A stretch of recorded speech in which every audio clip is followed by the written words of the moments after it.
নমস্কাৰ ৰাতিপুৱাৰ বাতৰিৰ সৈতে ষ্টুডিঅ'ত মই ইমৰান। প্ৰথমে পঢ়ি দিছোঁ বাতৰিৰ শিৰোনামাসমূহ। মুখ্যমন্ত্ৰীৰ ঘোষণা, মুছলমানৰ ভোট আমাক নালাগে, কিন্তু মুছলমানৰ হকে আমি কাম কৰি যাম। অসম চৰকাৰে প্ৰতিখন জিলা আৰু প্ৰতিখন সমষ্টিত নিৰ্মাণ কৰিব একোখনকৈ খেলপথাৰ। লামডিঙৰ উদালিত চুৰিৰ সন্দেহত এজনক হত্যা।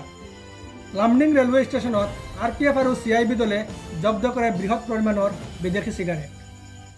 আইফোনৰ ৰোগক লৈ স্বাস্থ্য বিভাগৰ কেইটামান গুৰুত্বপূৰ্ণ সতৰ্কবাণী। আমগুৰিৰ অগপ বিধায়ক প্ৰদীপ হাজৰিকাৰ পদত্যাগ।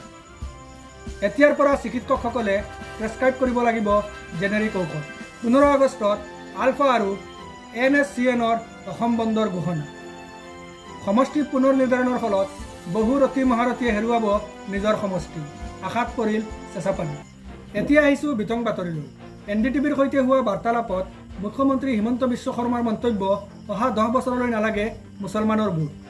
প্ৰথমে মুছলমান অঞ্চলত উন্নতিৰ বাবে কাম কৰিম, মুছলমানৰ ল'ৰা ছোৱালীক মাদ্ৰাছাৰ সলনি স্কুল কলেজলৈ যোৱা নিশ্চিত কৰিম, মুছলমান অঞ্চলত বাল্য বিবাহ বন্ধ কৰিম, এই মন্তব্য হিমন্ত বিশ্ব শৰ্মা।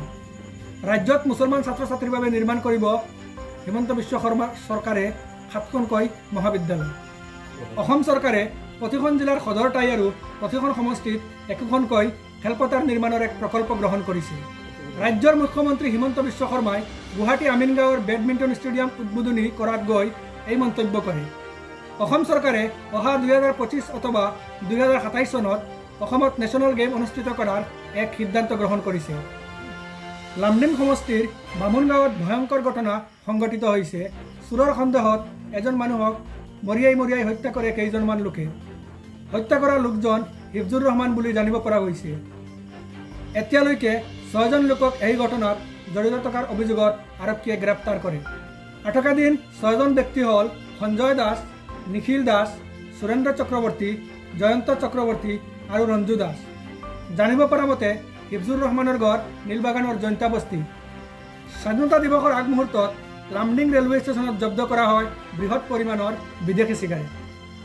13174 নামনিমুৱা আগৰতলা শিয়ালদা কাঞ্চনজংঘা এক্সপ্ৰেছ ৰেলৰ পৰা RPFৰ বিশেষ বাহিনীৰ CIB দলে এই চিগাৰেটখিনি জব্দ কৰে বুলি জানিব পৰা গৈছে।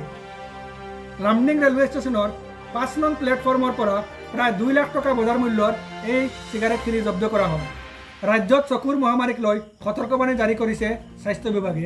চকুৰ সংক্ৰমণৰ ৰোগৰ লক্ষণসমূহ হ'ল চকু ৰঙা পৰা, চকুত খজুৱতি হোৱা, চকুৰ পতা ফুলি উঠা, চকুৰ পৰা হালধীয়া বা পানীযুক্ত স্ৰাৱ ওলাই থকা, আটা সদৃশ্য স্ৰাৱ ওলোৱাৰ ফলত চকুৰ পতা দুটি বন্ধ হৈ থকা। এই লক্ষণসমূহ দেখা গ'লে অতি সোনকালে চিকিৎসকৰ কাষ চাপিবলৈ স্বাস্থ্য বিভাগে জনাইছে। ৰাষ্ট্ৰীয় চিকিৎসা আয়োগৰ নতুন নিয়ম অনুসৰি এতিয়াৰ পৰা চিকিৎসকসকলে প্ৰেছক্ৰাইব কৰিব লাগিব জেনেৰিক মেডিচিন। অন্যথাই তেওঁলোকক দিয়া হ'ব কঠোৰ শাস্তি, বাতিল হ'ব পাৰে কিছুদিনৰ বাবে অনুজ্ঞাপত্ৰ। উল্লেখ্য যে ব্ৰেণ্ডেড ঔষধতকৈ জেনেৰিক ঔষধৰ দাম বহুত বেছি কম। এনেকুৱা হ'লে জনসাধাৰণৰ ঔষধত হোৱা খৰচ হ্ৰাস পাব। বহু বিধায়কৰ আশাত পৰিল চেঁচাপানী, কিয়নো সমষ্টি পুনৰ নিৰ্ধাৰণত বহু ৰতী মহাৰথীয়ে হেৰুৱাইছে নিজৰ সমষ্টি। কংগ্ৰেছ, BJP, AIUDF অগপ দলৰ বহু সাংসদ বিধায়কে হেৰুৱাব লাগিব নিজৰ সমষ্টি।